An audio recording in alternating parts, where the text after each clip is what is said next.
Good evening, good evening, good evening. And since you were the first one here, you get my giveaway for tonight.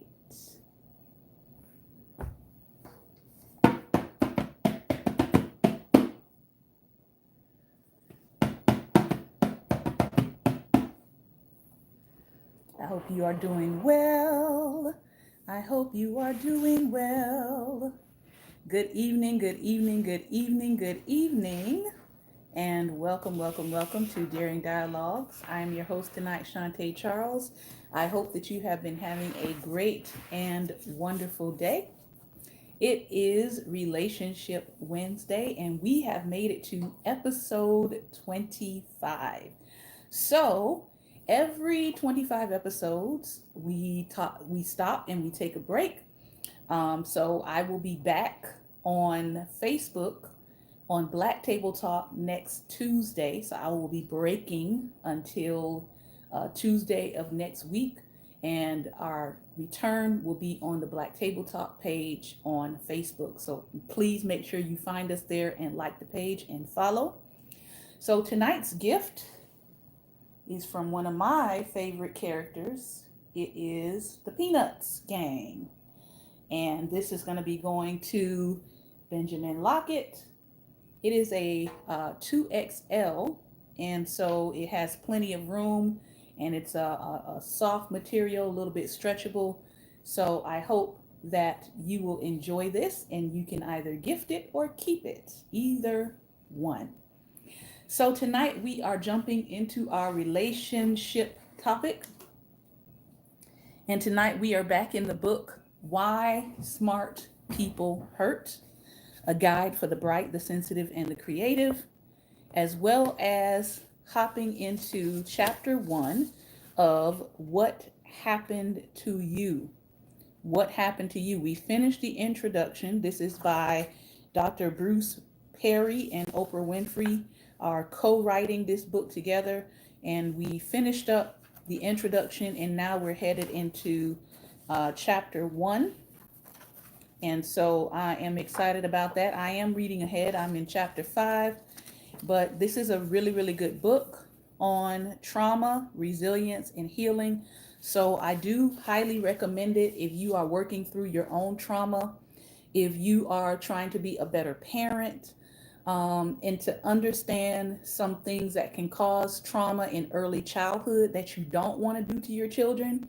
So if you want to parent differently than what you were raised, I highly recommend this book. Again, it's What Happened to You by Dr. Bruce Perry and Oprah Winfrey, and Why Smart People Hurt by Eric Maisel or Maisel. These are the two books that we're jumping into. We do have some extra time tonight. I'm excited. I don't have to jump off at 6:45, so we do have some extra time tonight to really dig into these two topics. So let us get started. Why Smart People Hurt. We are in chapter 1, Smartness Has Been Disparaged. And we've been talking about how intellectuals are not really necessarily loved in popular culture. I think we saw a good example of that with Dave Chappelle recently, who, for all of his joke telling, he's more, as someone said, he's more of a national griot. He tells stories in a very humorous way to make you think and come to some critical thinking, right? Now, I don't necessarily agree with all the views of Dave Chappelle, but we do know that he is a genius. He is an intellectual. He is someone who is known for his mind. And that doesn't always get you applause when you require or when you're asking people to think critically about their actions. So as we dive in tonight, we're going to continue that idea and thought. Tyrants, writes Eric Maisel, tyrants hate intellectuals, for intellectuals as a class see tyranny for what it is and can articulate what they see. That's powerful. If you got a pen somewhere, you got your text available, type that down.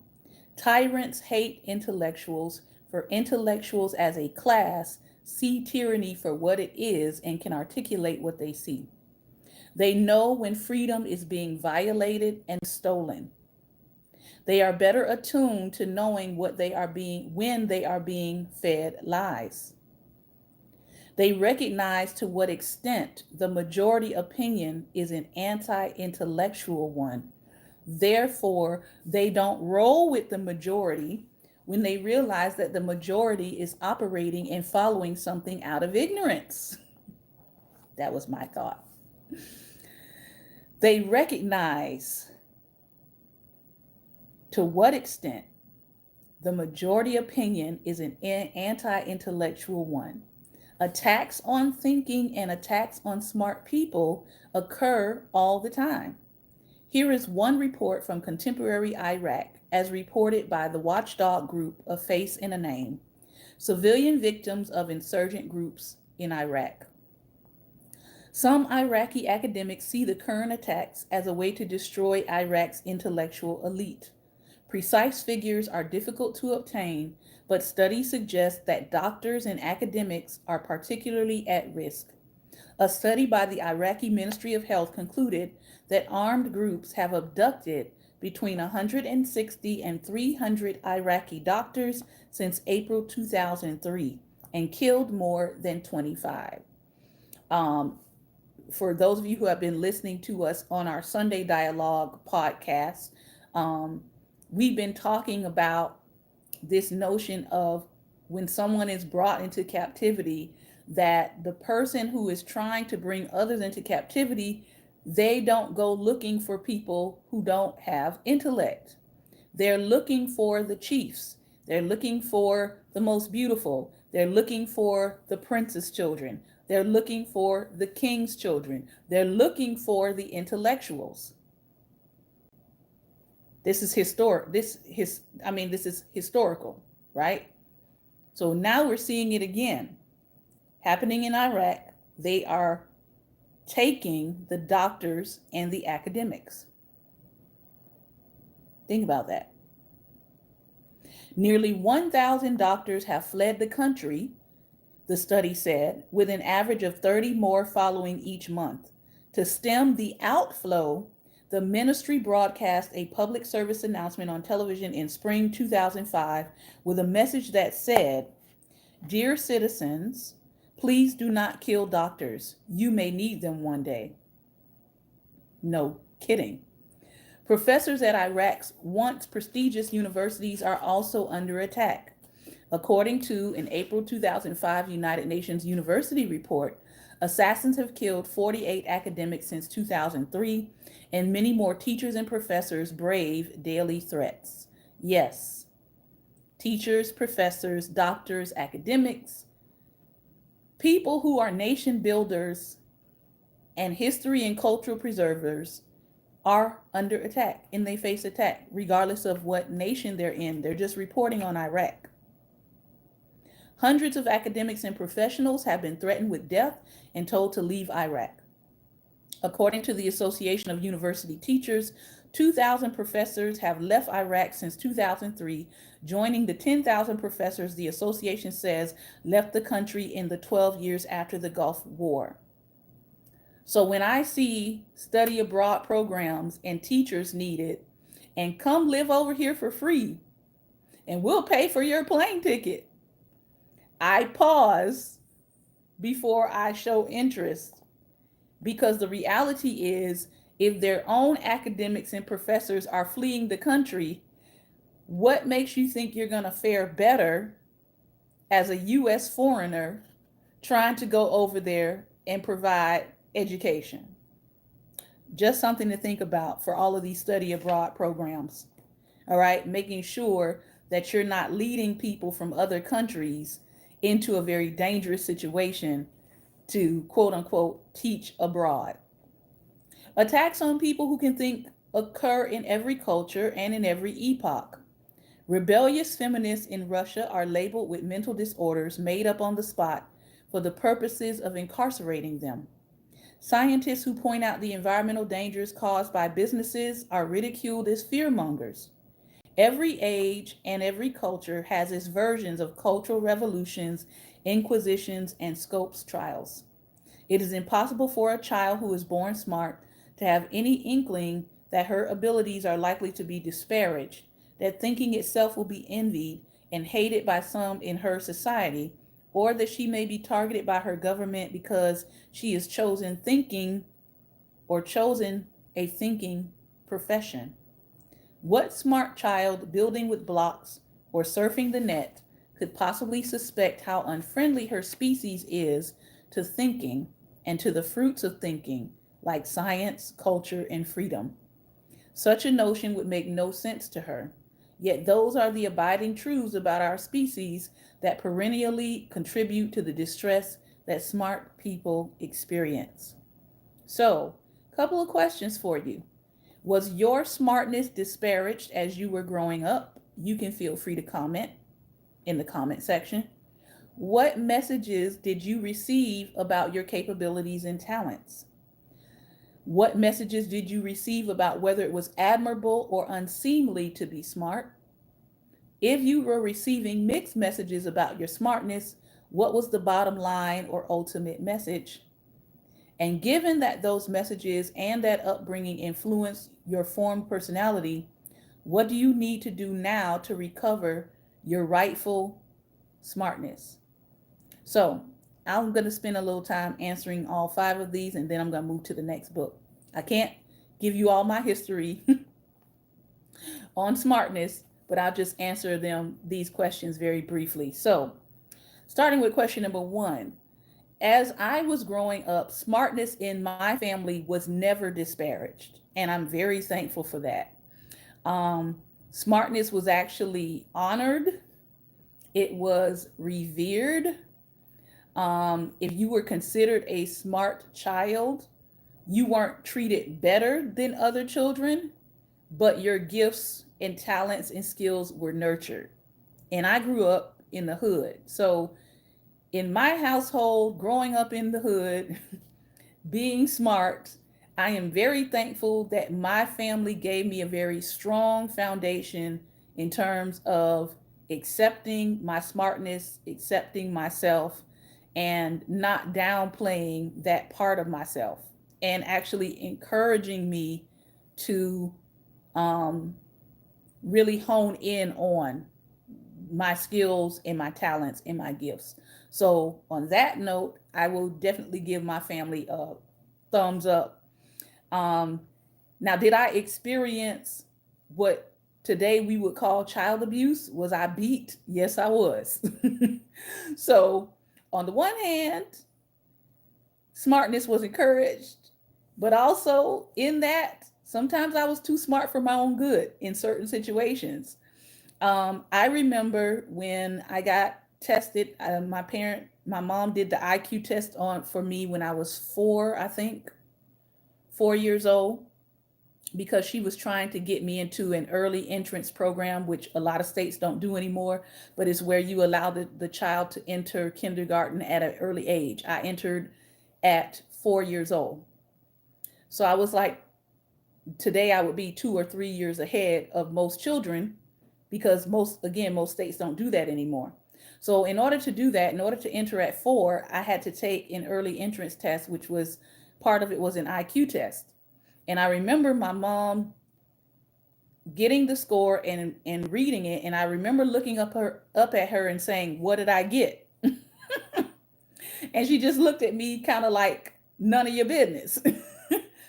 And I remember what she said to me in that moment. She looked at the paper and then she looked at me and she said, "Let's just say you have the ability to save the world or blow it up. The choice is really up to you. But you have the ability to either save the world or blow it up." Now, that's a mind-blowing statement to say to a child at 4 years old, but it stuck with me and I never forgot that message from my mother. So it wasn't really disparaged, but there were times when I got into trouble because I was wiser or wise beyond my years. Many times I was often referred to as the child who was 11 going on 30 because of the conversations that I could have with grown people. And again, this was kind of something that my mom had to kind of guide me through and look out for me because I could appear more mature than I actually was, like in terms of my age. So, number two, what messages did I receive about my capabilities and talents? Number one, I could save the world or blow it up. Number two, sometimes I was too smart for my own good.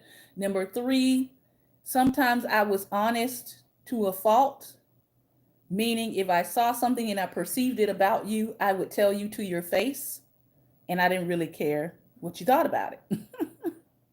So, again, that was something in my personality that kind of had to be tempered. Sometimes I would say things to adults, it would be the truth. But as we know, lots of adults don't appreciate children telling them the truth about themselves. Now, I don't mind because I was that kind of child. But there are a lot of adults that tend to shut young children down when they're telling them the truth about themselves that needs to be corrected. Me, if a child tells me the truth about myself, I say, you know what? You're actually right. I apologize. Thank you for seeing that. And thank you for telling me so that I can adjust and make a change. Now, that shocks children sometimes, but they respect the fact that an adult is not brushing off them being able to see the truth. And I do that because I don't ever want to be the adult in a child's life that makes them dull their ability to perceive and discern. So if they see it as an adult, I don't need to act like they don't see what they see. I just need to acknowledge that, yes, that is true. However, I would appreciate if you wouldn't tell me that in front of everybody. Let's put me over to the side and let's have a conversation, something like that. But I don't want to stop them from sharing the truth. Sometimes the timing, the tone, the place, those kind of things you can adjust, but you really shouldn't stop children from sharing the truth. Number three, what messages did you receive about whether it was admirable or unseemly to be smart? It was always in my household, in my family, it's always been a thing to be admirable, or it's always been an admirable thing to be smart. If you receive mixed messages, what was the bottom line or ultimate message? I didn't really receive mixed messages. It was just the fact of I got to tone it down for where you are in your age group because some adults will want to fight you for telling them the truth. So I had to learn that. Given those messages, what do I need to do now to recover my rightful smartness?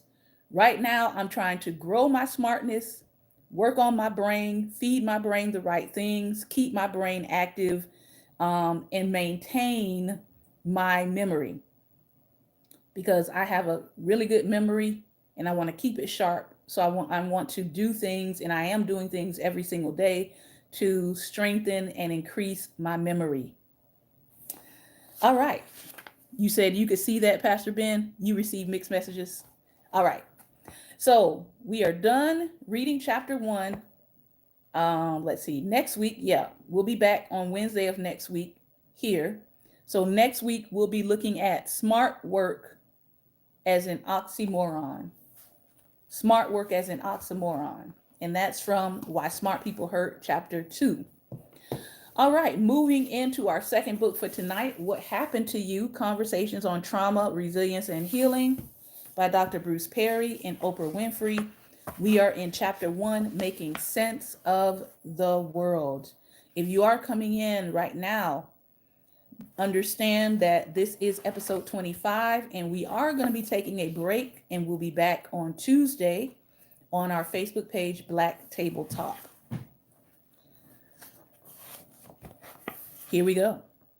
More than 130 million babies are born in the world every year. Each arrives into their own unique set of social, economic, and cultural circumstances. Some are welcomed with gratitude and joy, cradled in the arms of their ecstatic parents and family. Others are more like me, Oprah says, experiencing rejection from a young mother who dreamed of a different life, a couple crushed by the pressures of poverty, an enraged father perpetuating a cycle of abuse. Yet, whether or not they're loved, every current and former newborn, that's you and me, shares one profoundly important trait. Despite the myriad of circumstances into which we are born, we come into the world with an innate sense of wholeness. We don't begin our lives by asking, am I enough? Am I worthy? Am I deserving or lovable? Not one baby in the earliest moments of awareness asks, do I matter? Their world is a place of wonder. But with their very first breaths, these tiny human beings begin trying to make sense of their surroundings. Who will nurture and care for them? What will bring comfort? And for so many little ones, life begins to take its toll with violent eruptions by the caregiver or simply the lack of a soothing voice or a gentle touch. In our first encounters, our human experiences diverge. The most pervasive feeling I remember from my own childhood is loneliness. My mother and father were together only once, underneath an old oak tree not far from the house where my mother, Vernita, was raised in Kosciuszko, Mississippi. My father, Vernon, used to tell me I would never have been born if he hadn't been curious about what was underneath my mother's pink poodle skirt. 9 months after that singular encounter, I arrived. From the moment I could make sense of it, I knew I was unwanted. My father didn't even know about me until my mother sent him a birth announcement and asked for money to buy baby clothes. Now, I find this very, very interesting that Oprah is sharing this story because I was kind of born under similar circumstances. My parents never married, and I was the result of their encounter with each other. I was the only child that came out of that encounter, and there was a question about my paternity. quite a quite a few questions about my paternity. My mom was older than my father, and he was supposed to go off to school. He had, plans to go to college and play basketball. And here comes little Miss Shantae. That's a whole other story in and of itself. I have to put that in my memoir. But let's just say there was lots of controversy surrounding my birth. So I often say I was born out of controversy. I was born in controversy. And so I'm not a stranger to controversy. Even my early years, I could hear about the controversy from my other family members, especially on my father's side. And so as I came out, I think the first time that my father was allowed to see me, I think I was 2 years old, somewhere around there. And I looked like my dad quite a bit. And so it was kind of one of those things like you can deny paternity, but she looks just like you. So eventually, my father did claim paternity, but initially he didn't. And because of that, my mother got angry. Ooh, yeah. And so she never really got over that he did not want to, claim paternity. So it became a bone of contention for many, many years. Gonna keep reading. Back to Oprah. My grandmother Hattie Mae's home was a place where children were seen and not heard. Just put an emoji, just put a little raise your hand emoji up there if you grew up in one of those houses. Children were to be seen and not heard.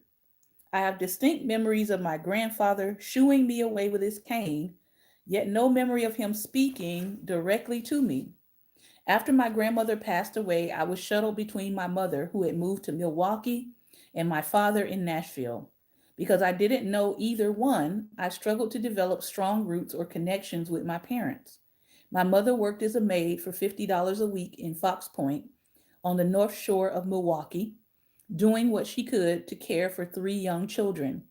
There was no time for nurturing. I was always trying not to bother her or worry her. My mother felt distant, cold to the needs of this little girl. All of the energy went to keeping her head above water, surviving. I always felt like a burden with an extra mouth to feed.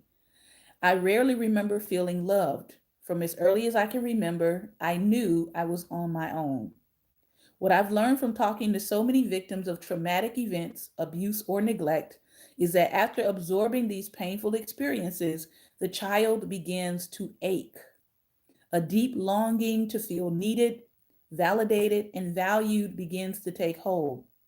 As these children grow, they lack the ability to set a standard for what they deserve. There are millions of people in the world who don't know how to set a standard for what they deserve in life because they never felt wanted, approved, accepted, beloved, or in a place of belonging. Those are my words, by the way. Yeah. And if that lack is not addressed, what often follows is a complicated, frustrating pattern of self sabotage, violence, promiscuity, or addiction, and sometimes all four. This is where the work begins, the work to excavate the roots that were put down long before we had the words to articulate what was happening to us. Dr. Perry has helped open my eyes to the ways in which powerful, frightening, or isolating sensory experiences that last mere seconds or are endured for years can remain locked deep in the brain. Yet, as our brains develop, constantly absorbing new experiences while continuing to make sense of the world around us, every moment builds upon all the moments that came before. I've always felt the truth of the saying that the acorn contains the oak. And through my work with Dr. Perry, I know this to be true too. If we want to understand the oak, it's back to the acorn we must go. This is Dr. Bruce Perry's writing. Early in our relationship, I remember Oprah saying, "You're the guy who sees everything through the lens of the brain. Do you think about the brain all the time?" The short answer is almost. I think about the brain a lot. I was trained as a neuroscientist and have been studying the brain and stress response systems since I was in college. I'm also a psychiatrist, a field I pursued after my training in the neurosciences. I found that a brain aware perspective helps me when I'm trying to understand people. Being a child psychiatrist, I'm often asked about troubling behaviors. Why is the child acting like a baby? Can't he act his age? How could a mother stand by and watch her boyfriend beat a child? Why would someone ever abuse a child? What is wrong with that child? What is wrong with that mother or that boyfriend? Over the years, I found that seemingly senseless behavior makes sense once you look at what is behind it. And since the brain is the part of us that allows us to think, feel, act, and whenever I'm trying to understand someone, I wonder about that person's brain. Why did they do that? What would make them act that way? Something happened that influenced how their brain works. The first time I was able to use this neuroscience lens to understand behavior, I was a young psychiatrist still training.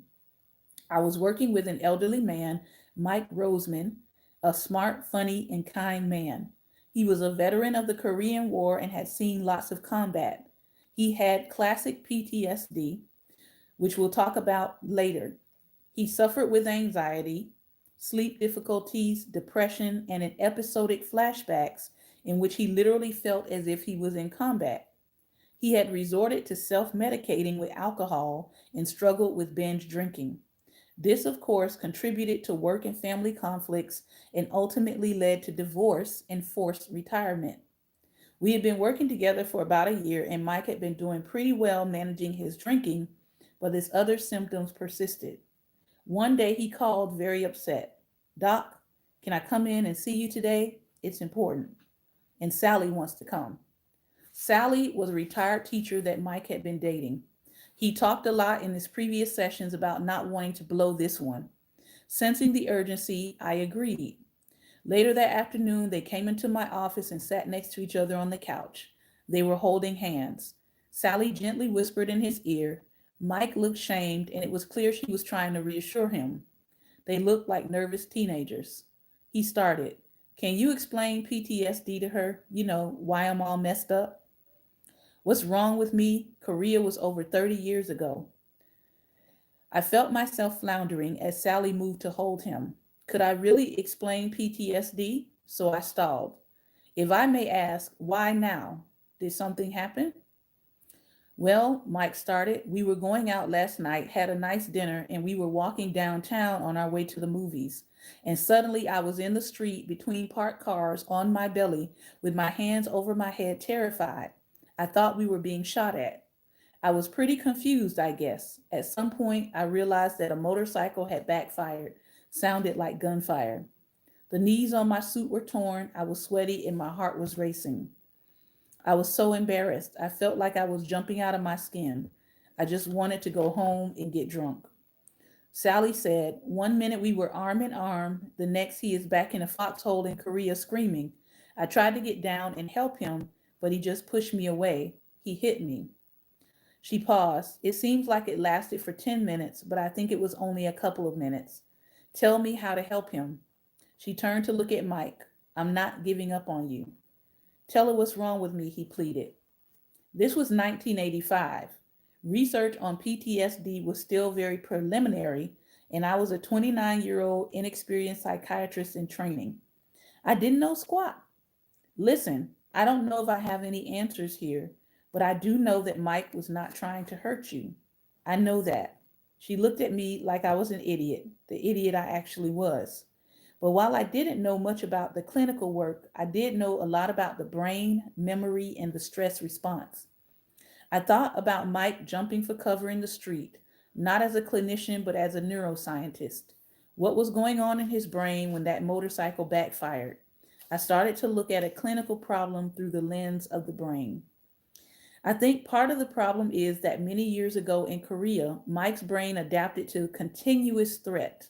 His body and brain became oversensitive and overreactive to any threat related signals from the world. Back then, to stay alive, his brain made a connection, basically a specialized form of memory, between the sounds of gunfire and shelling and the need to activate an extreme survival response. Does that make sense? She nodded. He is jumpy. "Mike, I've seen you flinch and startle in my office many times when a door slams or a cart rattles too loud in the hallway. You're always scanning the room too. Any little shift in activity, sound, light draws your attention." "If you didn't keep your head down," Mike said, "you were dead. Or if you weren't vigilant at night, you were dead. If you fell asleep, you were dead." He stared into space, unblinking. After a moment of silence, he sighed. "I hate 4th of July and New Year's. The fireworks make me jump out of my skin. Even if I know there will be fireworks, I still jump. My heart feels like it will burst out of my chest. I hate it. I can't sleep for a week after that." Right. So that original adaptive and protective memory is still there. It hasn't gone away. Now, he's talking about Mike in terms of PTSD with war, but the same is true if you grew up in the hood. It took me a very long time to stop running or ducking if I heard the sound of something that sounded like gunfire. Why? Because you hear gunfire, you duck, and you haul tail. Yeah, same kinds of reactions. You hear sirens in the hood, you run. You haven't done anything. But if somebody says po-po or 5-0, you run. You don't ever want to be on the street when the cop car rolls down the street and slows down, because more than likely in the hood, you're probably going to be stopped, frisked, or some other foolishness going down. I'm talking about when I grew up. So If we saw a cop car, we weren't doing anything wrong. We just ran because we didn't want to be anywhere near it. We didn't want to see them and we didn't want them to see us. Period, point blank. Similar kinds of responses. He says, but he doesn't need it anymore, Sally said. This protective memory is actually making his life miserable. Can't he just unlearn it? That is a great question. The tricky part is that not all of these combat related memories are in parts of the brain that Mike can consciously control. Let me try to explain this a bit. I pulled out a piece of paper and drew an upside down triangle and 3 lines dividing it into 4 parts. It was the first time I'd represented the brain that way. 35 years later, we still use this basic model to help teach about the brain, stress, and trauma. Let's look at the basic organization of the brain. It's like a 4-layered cake. At the top is the cortex, the most uniquely human part of our brain. I started labeling my drawing with different brain-mediated functions, as in the illustration, which I'm going to show you all. As I did, I explained. The systems at the top are responsible for speech and language, thinking, planning. Our values and beliefs are stored in the cortex. And very important for you, this is the part of the brain that can tell time. When the cortex is online and active, we can think about the past and look forward to the future. We know which things are in our past and which things are in our present. Now, if you look at the bottom of the brain, that's your brain stem. This part of the brain controls less complex, mostly regulatory functions like your body temperature regulation, breathing, your heart rate, and so forth. But there are no networks in the bottom part that think or tell time. Sometimes we refer to this part of the brain as the reptilian brain. So think of what a lizard can do. They don't plan much or think. They mostly live in the moment and react. But we humans, thanks to the top part of our brain, the cortex, we can invent, we can create, we can plan, and we can tell time. I looked at them to make sure they were tracking with me before continuing. Input from all of our senses, vision, hearing, touch, smell, first comes into our brain in the lower area or the brain stem. None of our sensory input goes directly to the cortex. Everything first connects to the lower parts of the brain. Once the signal comes into the brain stem, it is processed. Basically, the incoming signal is matched against previously stored experiences. In this case, the matching process connected the motorcycle backfire with gunfire. Remember the combat-related memory? And since your brainstem cannot tell time or know that many years have passed, it activates the stress response and you have a full-blown threat response to it. You feel and act as if you are under attack. Your brainstem can't say, hey, don't get so stirred up. Korea was 30 years ago. That sound was simply a motorcycle backfiring. I watched this sink in. Now, when the signal finally gets up to the cortex can figure out what's really going on. But one of the first things that happens when you activate the stress response is that systems in the higher parts of the brain, including our ability to tell time, get shut down. So the information about the motorcycle backfire did ultimately get to your cortex, but it took time. And until it did, you were back in Korea and then confused. It took you all night to calm down, right?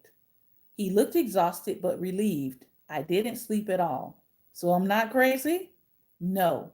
Your brain is doing exactly what you would expect it to do, considering what you lived through. But that was once adaptive has now become maladaptive. What kept you alive in Korea is killing you back home. We have to figure out how to help your stress response systems become less reactive and super sensitive. That, of course, is not the end of Mike's story, but the understanding of what was underneath his confusing behavior was very comforting for him and Sally. For me, it started a much more active process of integrating principles from neuroscience into my clinical practice. It illuminated how evocative cues, any sensory input like sight, sound, smell, taste, or touch, can activate a traumatic memory. In Mike's case, the motorcycle backfire evoked the complex memory of his combat experience. And it was one of the first examples I shared with Oprah when we began to discuss trauma. All right. So we have read that first story to kind of jumpstart this conversation on trauma. And I want to show you the chart that he now uses to help people understand the parts of the brain. I often talk about the limbic part of the brain, or the second brain, that communicates with your gut. And if you have your gut under control, your health with your gut under control, it will help you operate that limbic part of your brain better. So as you can see, for the cortex, it's where our creativity, thinking, language, values, time, and hope lies. The limbic system is where reward, memory, bonding, and emotions lie. And we'll be tackling the limbic brain in my next workshop on November 6th. You can register for that workshop. I'll make sure I give you the link for registration, which is coming up soon. And diencephalon is your arousal, sleep, appetite, and movement part of your brain. And then, as they said, the brainstem, people often call it the reptilian part of the brain, is temperature, respiration, and cardiac. Your heart, your breathing, and your body regulation. All right. So let's have some conversation. We have just finished up both of our readings. If you would like to join to talk about what we talked about tonight in terms of anti-intellectualism, and also we just covered a section on trauma and talking about the parts of the brain that get activated during trauma or traumatic events. If you want to share, you can add yourself using the camera.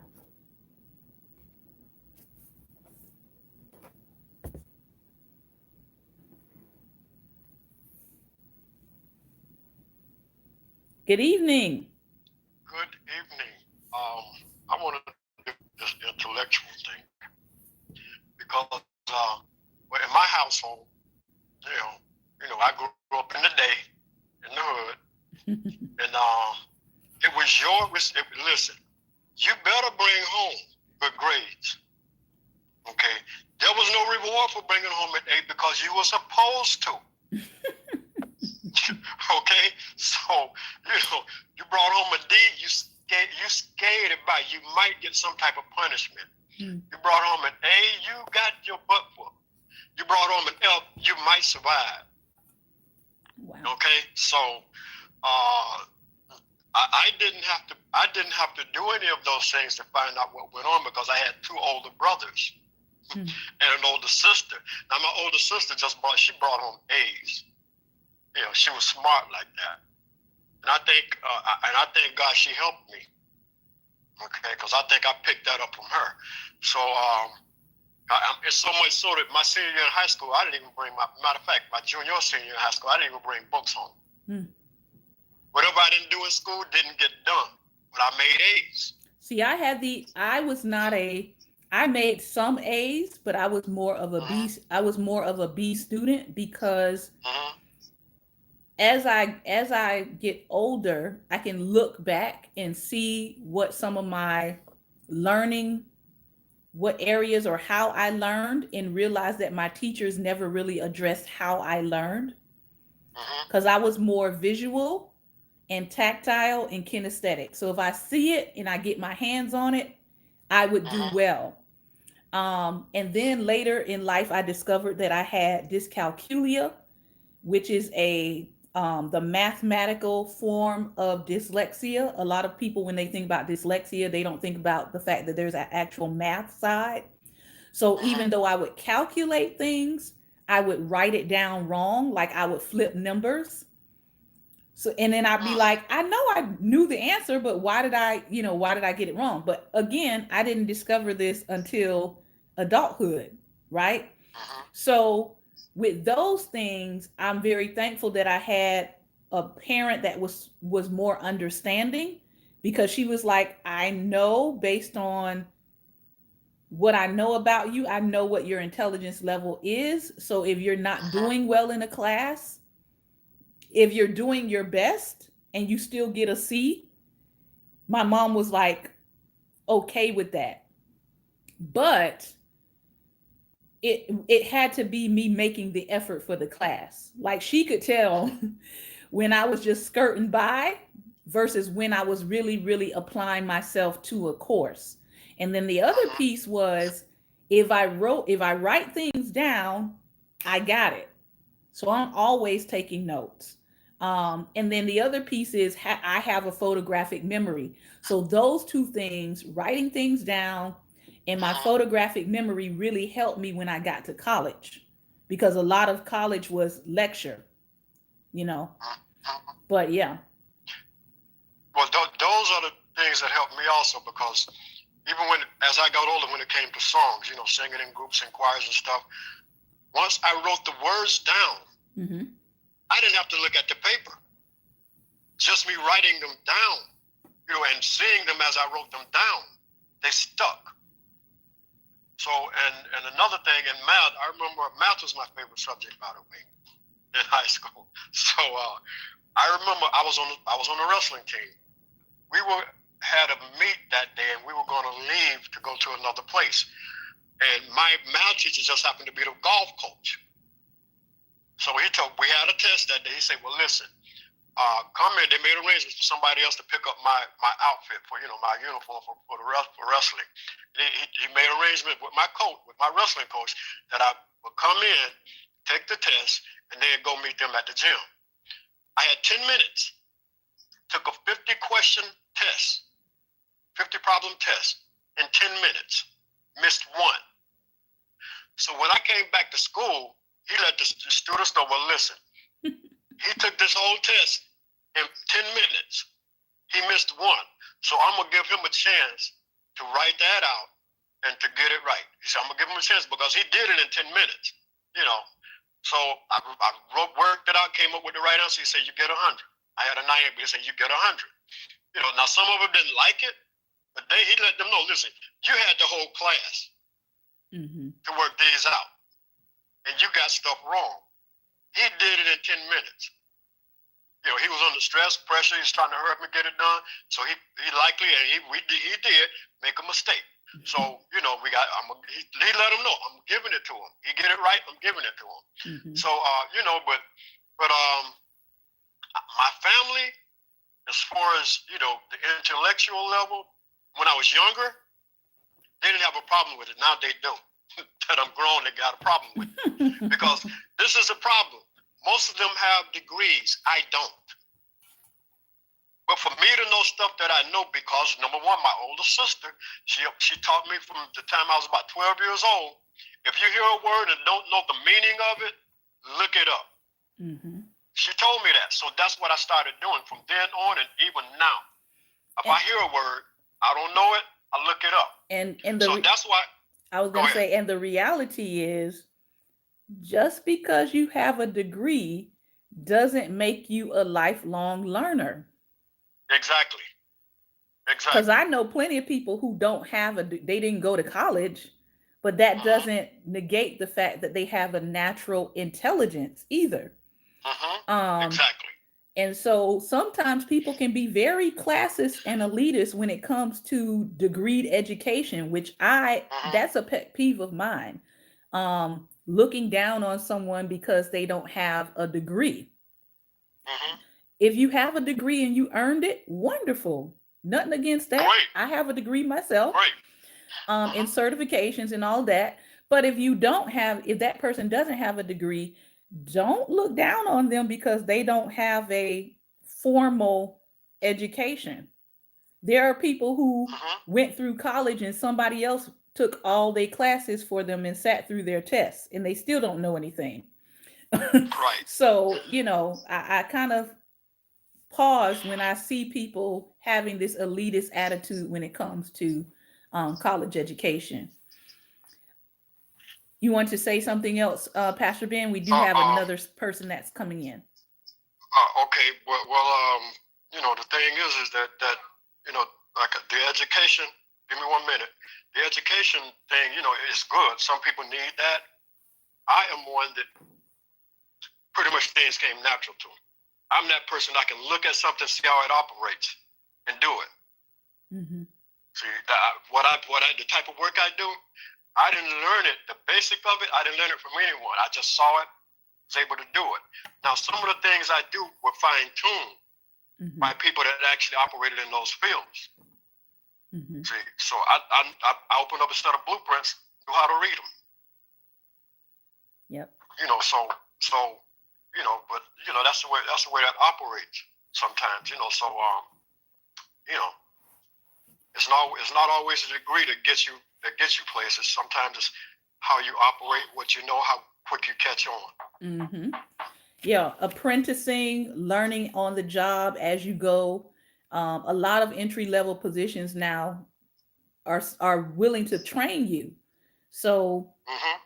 that's another thing to consider. Thank you for sharing your input tonight. I appreciate you. You're welcome. All right. Take care. You too.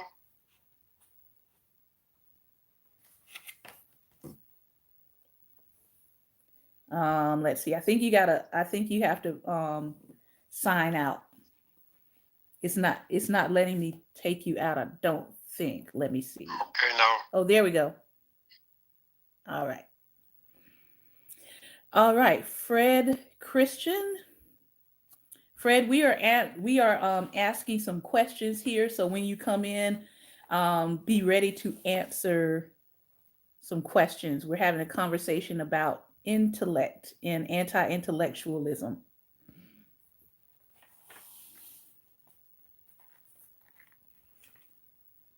And it should be adding you on. Yeah. Good Hello. evening. Nice to meet you. How are you? Good. Have we met before somewhere? I'm just wondering. We have not. Okay. Not to my knowledge. So, So Fred, we are having a conversation about this book here called Why Smart People Hurt. And the questions that we are talking about is your family's feelings about intellectualism and academics growing up. And one of the questions was your being smart ever disparaged as you were growing up? Or what messages did you hear about your own capabilities and talents as you were growing up? Thank you so much for this today. Thank you so much. I was an LD child.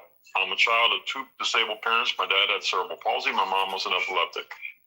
And they both had stigmas for inner disabilities. Because back in the day, you could not be seen in public with certain disabilities. My dad was able to walk and function, and he was an overachiever. Still is. And my mom too. And basically, they pushed me. They didn't want me being stuck in a service job with no ends. They said, our child is going to go to college. I was diagnosed, like you said, with LD in first grade. I had dyslexia. I couldn't spell my B's and D's right. I had a severe math problem all the way through college. But I finished, like I said on your live there, with a 3.2 GPA. Awesome. For my BA in communications, and my AA one, I got a 3.5. I made the dean's list quite a few times, even in high school. I was 1A in high school because I couldn't quite grasp economics. I got a C or a B in it, 1A away from a 4.0. Never ran the table, got a 4.0, a perfect one. I had like, mini semesters where you take 2 classes, you can get it. But I mean, a full 12, 14, 18-hour program, didn't quite get it. But I worked hard. Unfortunately for me, the education didn't quite pay off until now because I had a tracking disorder, which I didn't know I had, which they didn't diagnose back in the day, and I also had a problem with reaction time, Gotcha. which means I couldn't drive a car, which affects your ability to get a job, even with public transportation. Yeah. So I had to settle for a friend to get me in Publix, and my dad needed care, so I left that job, ended up going on disability, and I had health care. Only thing that fortunately came to me was I became a full-time activist. I don't get paid for what I do, but I love what I do, and I'm a minister. But in healthcare, I decided to fight for it for others, and I'm still doing that, and gun violence and several other things. But education plays a real role, and my parents supported me in it. They still do. My whole family did. They wanted me to be smart. They wanted me to do better. The idea is you want to do better with your children. You don't want your children being worse than you. You want them to do better, and that's the thing. As an activist and advocate, I want to make sure kids don't fall through the cracks like I did. I don't want them sitting there saying, why can't I drive? Why can't I succeed? We've got to put them in a place, whether they're black, brown, Latino, white, whoever they are, especially our poorest and most vulnerable and disabled. We've got to put them in a place to succeed. Yes. That's an amazing testament. Give me one moment because I'm going to close down our podcast. Before I respond, this has been another episode of Daring Dialogues, and I've been your host tonight, Shantae Charles. I want to thank you for your time and attention. Again, this is our episode 25. We will be back on next Tuesday after we resume from our break. Thank you for your time and attention. Take care. My personal experience, Fred, I am an educator. I've been in education for 21 years now. And my first 5 years, I used to live in Florida. My first 5 years out of college, I taught at a school for dyslexic, ADD, and ADHD students. The entire school was a school for that specifically. And they just recently closed, I think maybe 2 years ago, because the founders of the school, they were both also dyslexic, but they retired and they wound up closing the school. I really wish they would have just, sold the organization to keep the school going.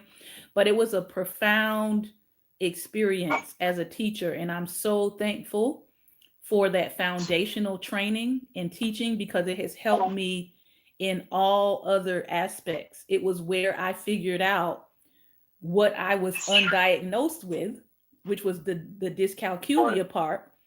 And I realized that I had struggled, through school because I was undiagnosed. And I think that is so important to getting students the help that they need, is that going through those processes to diagnose and then having teachers that are patient, that are willing to be trained. I'm also trained in working with autistic students. I went to a training in Charlottesville, Virginia. There's an autistic institute there. And so for me, it's almost as if I feel like every teacher, not just teachers who are teaching, what we call today at neurodivergent. They don't use LD anymore, but they call it neurodivergence. I feel like every teacher needs to be equipped and trained to respond to neurodivergent children. Right. I don't think it should be just a narrow, we'll send you guys over here. Because what I found in Virginia, it's almost like neurodivergent children in the whole programming is like the stepchild of the Department of Education in Virginia. It's really bad. And so I noticed, that students were not getting the proper treatment. Their service plans weren't being met and things of that nature. And I remember leaving one school because they were in such gross violation of the ADA. And I wrote the Right. principal and I said, look, you know, you guys, if you all don't get these things together, this is a serious thing. Y'all are in violation of these children's rights. Of course. And their right to learn, and their right to learn the way that they learn. Y'all are not even trying. Right. I mean, I went to school in the 70s. I don't know how old you are, but I mean, I started in the 70s. I graduated high school in 88. It was a lot different world back then for us as kids. I mean, you know, okay, I went to kind of rural schools when I lived outside Ocala to graduate high school and middle school. But elementary school, I went to Coconut Creek Elementary, and that was a pretty affluent school at the time. But still, you know, there were stigmas, there was things you couldn't do. I mean, it's like, and now what the sad part is, like with me, I had to get treatments for different things to diagnose my disability so I could get my disability. And one of the doctors, the psychologist, said there's something that's about you that's keeping you from reaching your potential. That's why I went to you, because I'm trying to figure out why from the time I was 25 graduating college to the time I'm 40 years old, I can't quite have a life. I don't have a girlfriend, a job, you know, except for the meager little patchworks I did here and there. And I went through the system with VR and everything, and it just couldn't work. Keep in mind, I lived in a place that wasn't the best supportive place to live in with options, but my dad and I did the best we could. But and I'm not blaming anybody or bad-mouthing people, but the system had to do better. I mean, so what they did, the guy thought maybe I had a form of autism. He suspected. He didn't say pure autism, but on the spectrum, he said Asperger's. Turned out a couple people concurred with that. That's what I had. But I mean, there's a new disorder called dyspraxia, which is a form of it too. So I mean, you've got a dyspraxia now out there. You've got all kind of stuff on the spectrum. If we can just figure out how to take the kids and the adults and get them to feel like they contribute. I mean, I'm also a disability rights activist too. And my goal moving forward also was home care and taking care, making sure people stayed at home and not nursing homes. But going forward, I just want to make sure everybody has services and make sure they can contribute and reach their potential. I mean, you might have an inventor out there. You might have a computer scientist out there. You might have a sculptor or artist out there. You might have a medical doctor out there that just thinks differently and looks at things differently. You might have a biomedical researcher. We don't know. We've got to make these kids, I mean, I also do gun violence, and we've just got to make these kids feel like they got a purpose. We've got to make them feel like they got a purpose and they can belong. I don't care if they're what they are on the spectrum, LD, ADHD, Asperger's, I don't care what they're, even normal mainstream kids have got to feel like they are part of something and feel like they belong to something. I'm so sick of seeing in my neighborhoods of mine, watching on TV, seeing this one shoot that one, this one rob this one. The thuggishness. It's I don't know how it is in Virginia, but I know it's bad in Chicago. I know it's bad in New Orleans. I know it's bad in the major cities still. But I'm just sick of this. I'm sick of it. I mean, I have a friend named Susan Bullets, and Kennedy, or actually she goes by Susan Bullets. Her full name is Susan Kennedy, but she goes by Susan Bullets from the Bullets for Life organization. And she goes out and takes, let me just see if I can show you this real quick. Not plugging a product here. I'm just showing you this. Okay. It's this bracelet here, if I can put it on and show you. I can do it. Yeah, okay. Let me put it on a second. Okay. If you see this bracelet I'm wearing, it's got a bullet in it. And this bracelet she has, she goes and takes the bullets off the street. And this lady and I have talked about gun violence for several years. And we're tired of seeing people do this. This woman's whole ministry, she gave up a $50,000 a year job to do this. And she's tired of seeing it. She said one time on her Facebook, she said, the coffins get tinier and tinier. We, this past year, lost a 7-year-old, 2-year-old, and a 4-year-old to gun violence in Miami-Dade. Yeah, I'm from Miami, so I completely agree. We do, you know, and just summing things up here, we do have to get people to a place like you said, from the youngest to even our adults. Everybody needs to understand that they matter, that they have value, and that they have something to contribute to this world. It starts with the feeling of belonging. Because if I don't feel as though I belong to this, my family, my community, the larger global picture, then why should I do well? Why should I contribute if I don't belong? Why should I contribute to the economy if I keep feeling like I'm being shut out of it? We had two young people just before the pandemic hit. One of them was a gifted athlete. He was going to go to scholarship, full scholarship for engineering and athletic scholarship to go to Georgia Tech. 2 days before it, because of the pressure of being homeless with his family and his economic situation, he walked in front of a moving train and committed suicide. African-American young man, 17 years old or 18 years old. Then 6 months later, another young woman with the same situation did the same thing.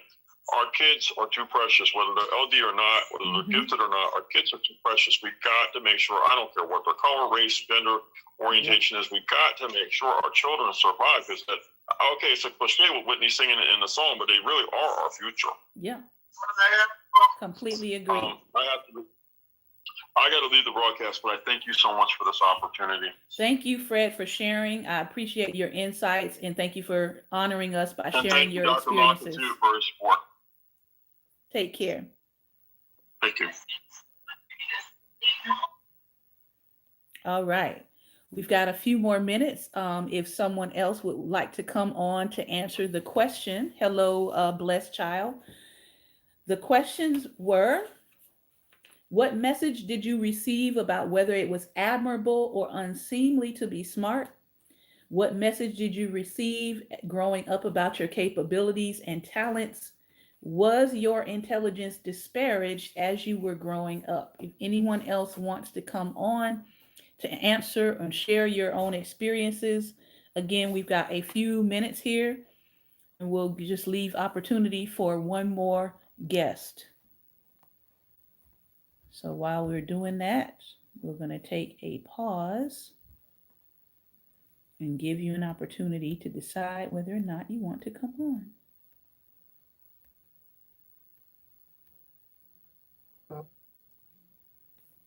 All right. Well, if we have no more guests tonight, we want to thank you for your time and attention. This has been another episode of Daring Dialogues, and I've been your host tonight, Shantae Charles. Again, we will be resuming next Tuesday. Tuesday night, we will be on our Facebook page, Black Table Talk. You can find us there. We'll be talking Black women and Black love. And then we'll be back here next Wednesday, continuing this conversation with why smart people hurt and what happened to you, conversations on trauma, resilience, and healing. Remember, light is the most daring opposition to darkness, so continue to go out and be light. Take care, everyone, and God bless.